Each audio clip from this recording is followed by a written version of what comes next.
Welcome back to the channel, guys. It's Finance Dennis here. It's been a minute, but hey, today we're gonna go over my Robinhood portfolio and I'll show you how much money I've earned through the month of March for a total of dividends.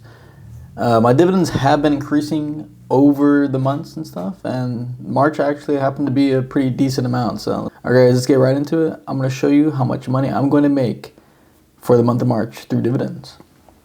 So right now we have a $320,000 Robinhood portfolio. So my dividends, you might be thinking, oh yeah, this guy might be getting dividends of like thousands of dollars and stuff. Not the case.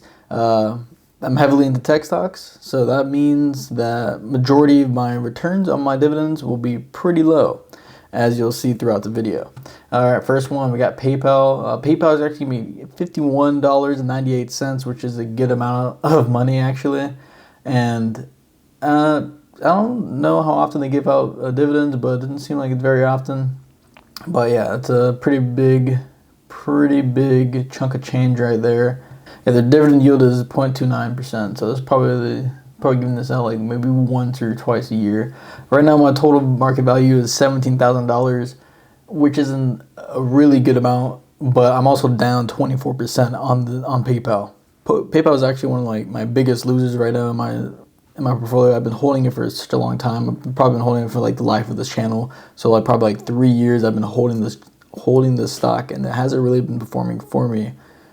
Yeah, I've lost a lot of money. So I am thinking about actually eventually selling PayPal off completely, and then just reinvesting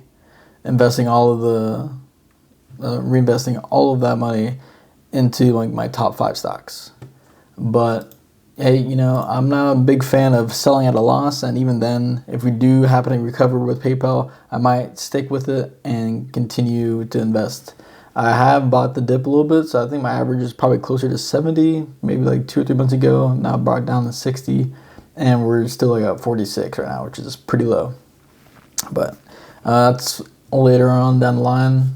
This is probably going to continue to perform the way it's been performing probably for like the next year or so. So we'll see how it goes. If it continues to like just crash and burn, I might continue to buy in, but it just really depends on other opportunities. All right, so the next stock we have is McDonald's. McDonald's is one of the stocks I've had probably for like the life of this Robinhood portfolio for like 5 years. Haven't really put too much money into it, but I never taken any money out of it. Everything that really goes into this is just the dividend itself, and they gave me $3.36 for the month of March. Pretty small, but my market value is also about $600. It's decent. It's whatever. And let's see, actually I think McDonald's has been pretty decent. It's been doing pretty decent. Not really. Over the past year, it's giving me like 6%, which is not that insane. Past 5 years, up 60%. So it's about like almost 10% every year, which is alright. But it's also a dividend stock. It's not really a growth stock, so you know, I gotta just take that how it is. My next stock is Microsoft, and I've actually been putting a lot more money into Microsoft. I think recently I've made a couple buys, over the past over February, $400 and like $800. So yeah, I am trying to buy a little more of Microsoft at this point. I think it's an alright time to buy. Obviously, it's not the best time.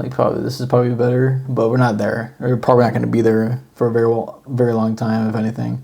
But anyways, they gave me $34.67, invested right back into Microsoft. Next one is Chevron. Boom, oil stocks. We got Exxon as well, but Chevron, they gave us $19.02. Average market value of about $2,000. And I have seen some appreciation from the oil stocks, especially since recently the whole entire Venezuela and Iran thing. There's been a lot more dependency on these American oil stocks, and I'm going to be able to see some. I'm going to be able to see some actual gains, which is pretty nice. And I haven't really put too much money into Chevron, but they give me about 40% return in total, which is pretty decent. And then we'll go right to Exxon. Exxon actually gave me a pretty decent amount as well, about 50%. I have been adding more money into Exxon. I actually added before all of these recent events. Average cost about $100 right now, and they gave me a dividend of $37.44. Once again, Chevron, Exxon, they're a great dividend stock. They're pretty consistent, and they also give a pretty decent dividend of 2.68, which is not the highest and not the lowest, but they're pretty strong as far as they're pretty strong as far as their dividend, and they're also appreciate over time a good amount. And it's not insane like tech stocks and stuff, but which is all you could ask from them really is get a decent dividend and some appreciation of the stock. So we're holding it for the life of this account. Next one is Pfizer. They gave me $66.98.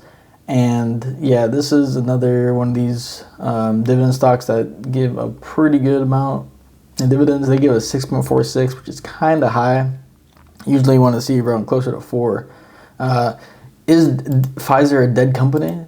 Maybe. I am currently losing money on this stock, about $100. And will I invest back into it? Maybe.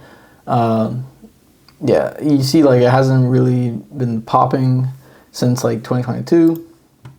Will I ever come back to these highs? Maybe. I don't know. But I think it's worthwhile to just. I think it's definitely worthwhile just to maintain my holding on this position. Next one is Wells Fargo. This is another company I haven't really been putting a lot of money into it. But they also gave me a dividend of, this one's actually pretty low. They gave me a dividend of $9.31. It's pretty low, but I got about $1,600 in it. And I really haven't put any money into Wells Fargo. I don't really bank with them. And it's not my favorite bank, honestly. But this is one of these stocks that I bought like a while ago, and it's just doing decent.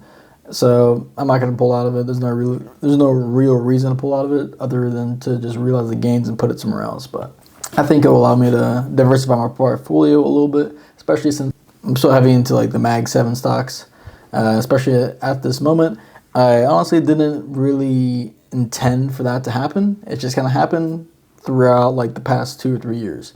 And let me tell you, I don't regret that decision at all. As far as the whole stock market in total, I think they almost agree with my decisions as well, because the S&P 500 also is including majority of its stake with these like top 7 companies. I'm still trying to get back into my all-time highs, about like $350,000, which I think once we get back into a positive swing in the stock market, I'll easily beat 350. It'll probably go up to $370,000, and maybe even $400,000. At that point, I'm just going to continue doing what I'm doing, which is just buying, holding, and buying to stocks that I don't have to worry about for the next, like 10, 20 years, because I'm not a short-term investor at all, really. I don't really dabble in options tradings. Maybe someday I will, but at this point, that's not what I do. And the total amount of money I'm going to earn from dividends for the month of March is $222.76. This is probably one of the highest months I've ever had, actually, since I've been tracking it.